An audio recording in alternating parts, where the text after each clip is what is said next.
Today, we're going to show you how to download, install, and set up Garmin Express for use with your marine device.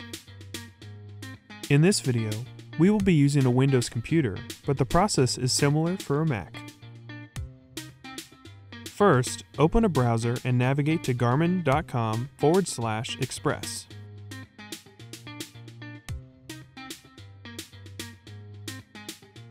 Then, select the download button. Once the file has downloaded, click on the file to begin the installation process. Follow the on-screen prompts to begin the installation. When the installation is finished, select Launch Garmin Express.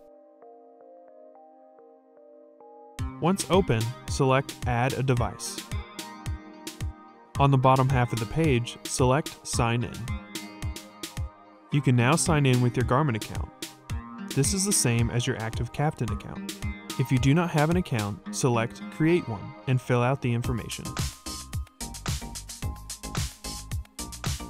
Once signed in, we will begin the setup process. Select Next. Now, set the vessel name. This can be the name of the boat, chart plotter, or device, and it is not case sensitive. Select your location and then press Next. From here, you can update software, add, update, or download charts, and can manage your devices. And that's it. For more help, please visit support.garmin.com. Thanks for watching.